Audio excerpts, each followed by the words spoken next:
Oh, okay, yes. What's on my face? Okay, now that everybody's... Hello, guys, now that you've watched me try to figure out the fricks on my... frickalopes on my face, I'm on a new van. Still no Jess. She doesn't love me. We have... You can see him, Seth, kid from my school. The beautiful Maddie. Don't let her deceive you. She's younger than she looks. What's her name up there? We have Alexis up front. And we have my bus driver, Jose, now. No more Betty. No more interrupting my videos. And talking excessively. Have you seen my video, Seth? No. That's what I did. I was like in the middle of the video, I'm like... wouldn't shut up. Alright guys, so... thanks to Maddie. Since I have absolutely no cognitive ability whatsoever, I'm doing my top 5 favorite moments of my life. I'm gonna try not to be too creepy and be like my first night alone with myself. Well, I haven't had a night alone with somebody else. I mean, come on, let's be honest. I'm me. I'm gonna be somewhat genuine in one of my videos for once in my career. Alright.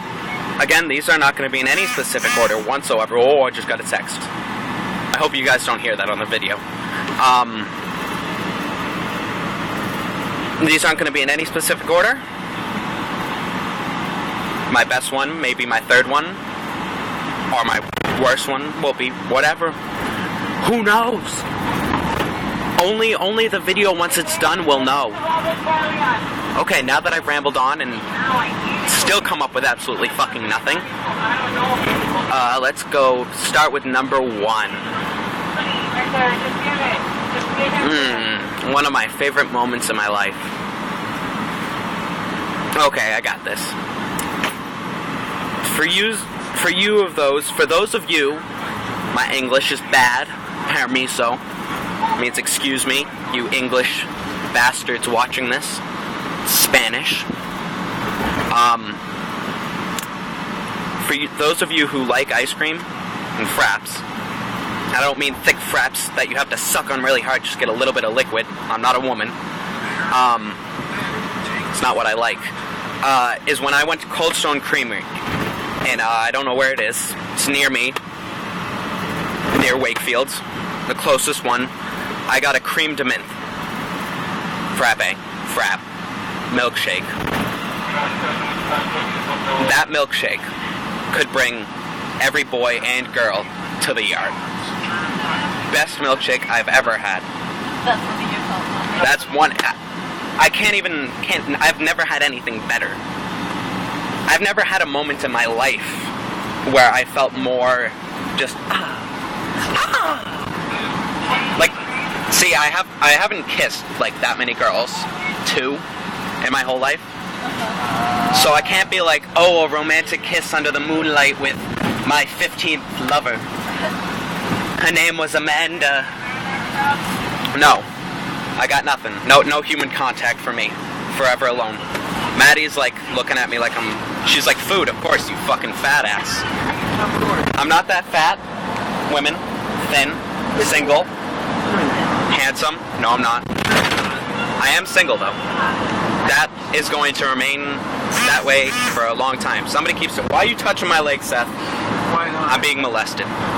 And it's not by somebody I want to be molested by. Maddie.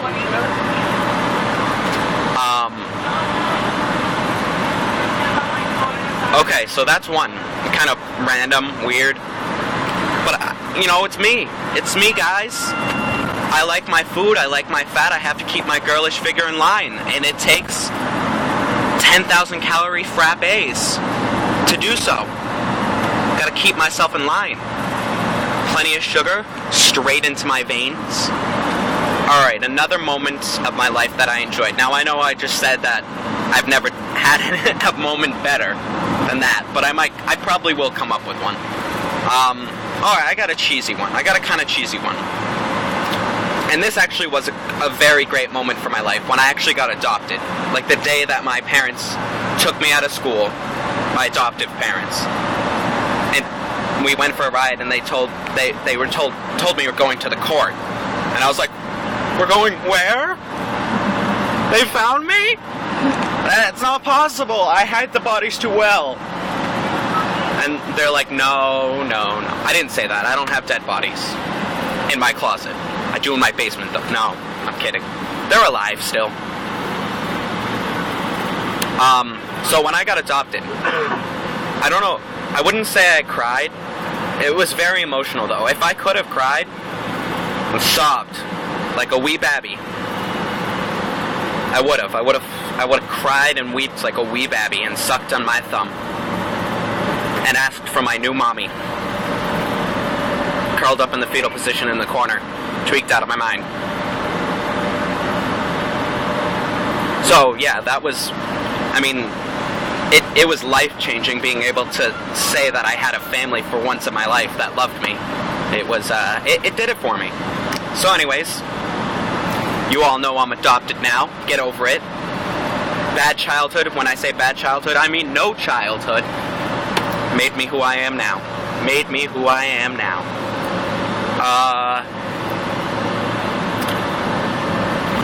I'd have to say another good moment of my life. Now this has to go in with the adoption thing. Before I would, after I got out of the foster home and I started living with my family now, they told me about this thing, and I had never heard of it before because I had lived on the streets. And it was called dessert. I literally had no clue what dessert fucking was. Oreos, ice cream, I didn't know what that shit was. I thought cauliflower was fucking good. That was my idea of good food, because, that was, I mean, if you have nothing to eat and you get cauliflower, you're like, cauliflower. Now I'm like, cauliflower, fuck. Ugh. I want 20 Oreos. Ugh. So, it was when I first found out that there was such a thing as another meal. That there were 3 meals a day, and then right after that, there was a present, and every day, happy birthday, Merry Christmas, Happy Hanukkah, Happy Kwanzaa, Zis, Susa, Addis Ababa, whatever, Zanzibar. It's just a daily thank you to your body for being your body. I know girls probably do it a lot better than I do. I eat dessert. They go up to their room and use creepy machines that outdo men on about 100,000 levels, and it's just not fair. No man can compete with that. Compete, compoosh, comprende. So there you go. When I found out there was dessert, when I was little, I even called it dessert because I didn't know how to say it right. My English was even worse. I didn't know how to read. Leave me alone. So yeah, happy times right there. Dessert, and that's what led into me finding out about a frap. That cream de menthe frappe. That when I first drank, I had to change my pants immediately afterwards, about 5 times. Because I just could not hold back. My body thought I was trying to make babies. I had to throw away the pants because I was afraid of just what those pants, how those pants had been treated. Alright, so I've done 3, I think. I can't count to 2. I need 2 more. Maddie's holding her mouth ready to throw up. I know some of you girls out there just think I'm just a cute, lonely guy trying to make his way in the world. Maddie, she on the other hand is me and Seth right now. He can't keep his hand off my sexy legs. He's just like, look at those manly legs. I want to see those in tights. Too bad you won't. That's scary. It's up there with cow udders and bananas on scary lists of mine. I want to say video games, but video games to me now are they're just so disappointing that looking back on when I was first excited when I first got my N64, it just makes it seem so much less because I'm just so fucking good at video games. That's literally one of the few things I'm good at. Science, licking pussy, video games, math. I'm very good at the second one, girls, by the way. And if you watch my top 5 turn-ons, you know it's one of the things I like most. Sorry, Maddie. Alright, so... Huh? How do you know you're good? They could be faking. Well, it's pretty hard to fake, like, getting that wet.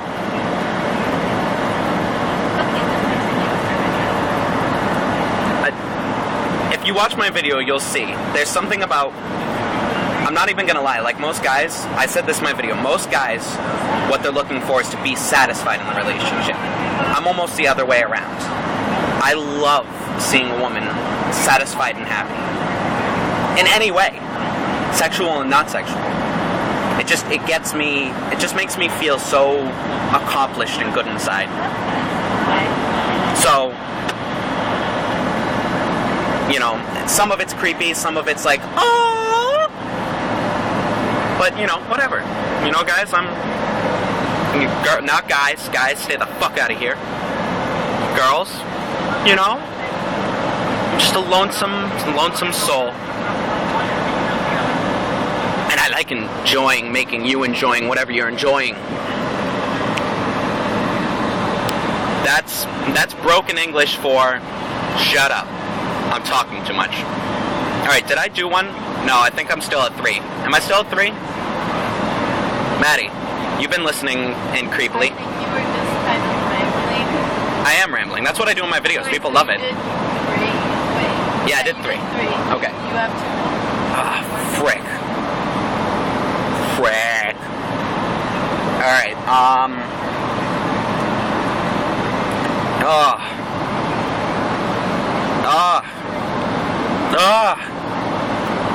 best moment in my life. Come on.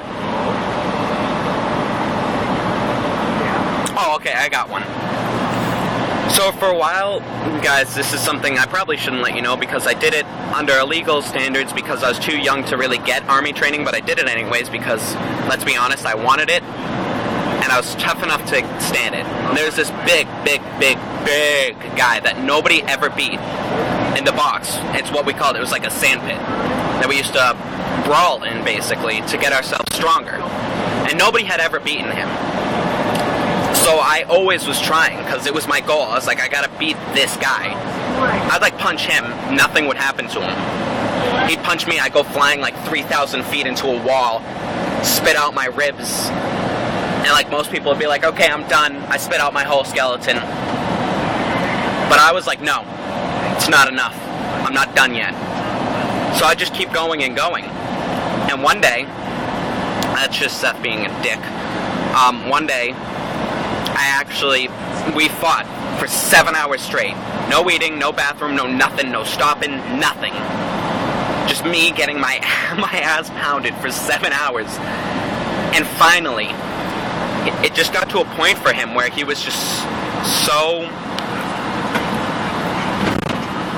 He got, like, tired. We were both, like, exhausted. He was exhausted from beating the crap out of me. I was exhausted from getting the crap beaten out of me. And it got to a point where he said, you know what? I'm just going to let you win and be the only person who's beaten me, because I feel like if I shoved a grenade down your throat, you'd get back up and say, I'm not dead yet. Like effing Monty Python Black Knight. So, one of my best moments, I mean, I was beside myself. I beat this big, buff, black guy who made guys on steroids look like they were wimps. He was crazy. When he got upset, he would punch straight through concrete walls. And nobody ever made him upset because he was just too nice of a guy. But if he would, he'd probably punch right through your face. And then eat your soul. And poop it out on top of you. So yeah, one of my greatest moments was beating, still to this day, what I think is invincible. Another greatest moment in my life. See, guys, I've probably done a lot of stuff that I've really enjoyed, but I probably was high off my ass at the time, so I don't remember. You know, I've probably been to, like, some party. I've never figured out what the tattoo on my back of Angelica I don't know who she is. Maybe there's a girl, Angelica, out there with Bert tattooed on, like, her, right above her, like, on her waist. Tramp stamp. I don't know. No, I'm kidding. There's no Angelica on my back. It's a little creepy. I don't know. Well, I want to say I don't like that name, but if a nice girl came around with the name Angelica, I'd fucking adore the name. I'd adore the girl, I'd adore the name, as long as she adored me. I need one more. Maddie is on the edge of her seat. She can barely contain herself. She just said she's so excited, and I don't know if you could hear her, but in her voice, I think she just punched her. No. I thought she just punched her leg because she apparently. Oh, she's losing the game. I don't know what the game is, but if it's the game where you're not supposed to think about the game, I just lost and all of you just lost. Because you're all wondering, what is he talking about? So I just made the world lose. How do you feel, world, planet, universe, everything? God? Yeah, God couldn't win that game. Be like, hey God, wanna play the game? What game? You lose. And he'd cry. I'm kidding to all you people who believe in God. Well, actually, I don't know if I'm kidding. He might not win. Maybe he wants to lose sometimes. Maybe that's what's up. And I'm gonna say my last one, because this is something I'm gonna do. It's something I'm going to do one day. But I haven't done it yet because obviously I'm too young and I just want to wait and I want to make sure I have everything. I want to be as together as I can be when this happens. And you'll understand why when I say it. Is when I get married and have a family and kids. That will be the pinnacle of my life. I won't care if my life goes to shit, my wife divorces me, my children aren't with me, I go to jail, I get shot, I die, a slow, painful, horrible death, fine. Actually, I'm kidding, I don't want that to happen. I want to be able to raise my kids till the day I die. Which I feel horrible for them because their grandchildren will bawl their eyeballs out and be like, who's gonna spoil us now? And give us cars and money out of their own pockets so they don't have any money for their own retirement. But there you go, that is I would say that would be my top when it happens.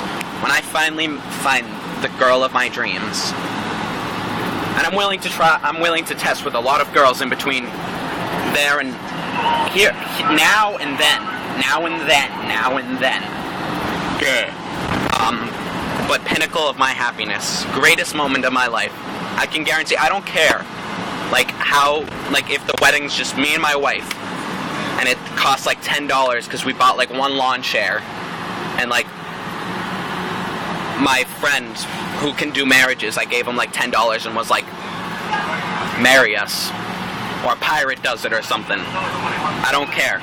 It will literally reach such a high level of greatness in my heart and soul that I think it will just totally fix every wrong thing in me.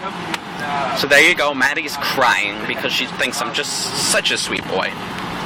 She never realized underneath all the creepiness, all the funny, that I'm really just a sensitive guy who's not willing to show it because I get screwed over for it. So there you go, everybody. My top 5 favorite moments in my life. One of them hasn't happened yet, but it will. I'm not even kidding. I'm not trying to make it happen. It's going to happen. I'm going to make it happen. I'm confident of it because it's something I just so look forward to be able to raise children and have a wonderful, beautiful wife that loves me, and I love her. So there you go. Cheesy, creepy, Bert, all in one thing. It's the next house, right here. And I'm at my house, guys, so I gotta go. I hope you enjoyed. Say thank you to Maddie, and everybody says goodbye. And peace out.